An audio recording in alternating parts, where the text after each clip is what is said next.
Hello friends, welcome to my channel Diyan food and lifestyle.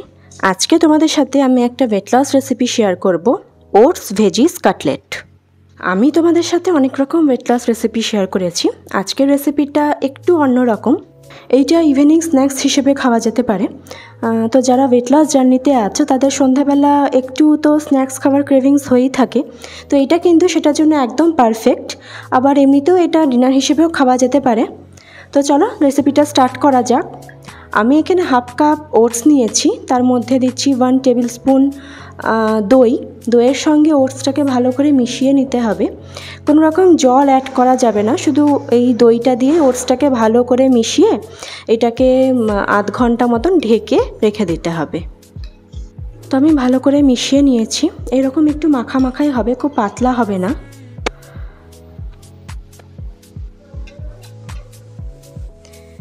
এবারে আধ ঘন্টা পরে আমি এর মধ্যে আদার ইনগ্রিডিয়েন্টসগুলো অ্যাড করব। আমি এখানে নিয়েছি 1 কাপ গ্রেটেড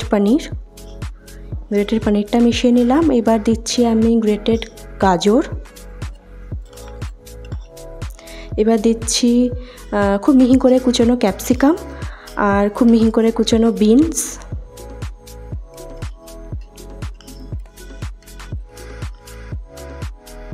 এবার দিচ্ছি গ্রেট করে রাখা আদা, কাঁচা লঙ্কা কুচি আর দেব আমি ধনেপাতা কুচি। এবারে দিচ্ছি এর মধ্যে স্বাদ মতো লবণ। আমি সাধারণত রান্নাতে পিঙ্ক সল্ট ইউজ করে থাকি। এবারে সবকটা উপকরণ দিয়ে একটু ভালো করে মেখে নিতে হবে।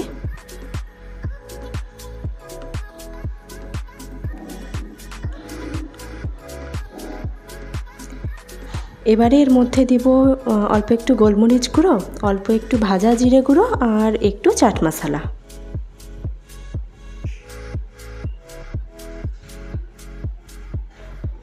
আবারও একটু ভালো করে এটাকে মিশিয়ে নেব।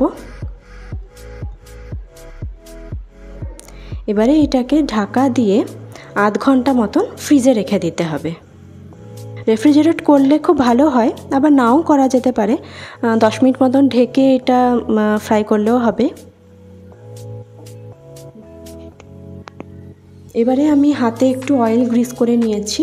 এবার আমি এখান থেকে ছোট ছোট করে এরকম কাটলেটের শেপে তৈরি করে নেব। যে কোনো শেপে তৈরি করা যেতে পারে। তো আমি এখানে গোল গোল শেপই করেছি। এরকমভাবে আমি সবকটা বানিয়ে নেব। তাহলে ওয়েট লস জার্নিতে যদি এরকম একটা রেসিপি হয় যেটা healthy V and tasty V, তাহলে কিন্তু ওয়েট লস জার্নিটা বেশ মজারই হবে। যেহেতু ওয়েট লস জার্নিতে সবারই কিছু না কিছু একটা ক্রেভিংস থাকেই, সন্ধ্যাবেলা একটা ক্রেভিংস থাকে স্ন্যাক্সে, সেজন্য এই রকম একটা রেসিপি কিন্তু পারফেক্ট। আমি এই কাটলেটগুলো ফ্রাই করব ননস্টিক ফ্রাইং প্যানে। আমি এখানে দিয়ে দিলাম একটু অলিভ অয়েল। তো যেহেতু এটা আমি ওয়েট লস রেসিপি দেখাচ্ছি সেজন্য অলিভ অয়েল ইউজ করেছি। আপনারা চাইলে নর্মাল রিফাইন্ড অয়েলও ইউজ করতে পারেন। এবারে এই কাটলেটগুলো হালকাভাবে শ্যালো ফ্রাই করে নেব। অবশ্যই গ্যাসের ফ্লেম লো টু মিডিয়াম রাখতে হবে, নয়তো ভেতরটা কিন্তু কাঁচা থেকে যেতে পারে। এপিট ওপিট একটু লাল করে এটাকে শ্যালো ফ্রাই করে নেব। তো আমার ভাজা হয়ে গেছে, অনেকটা দেখতে এরকম লাগবে।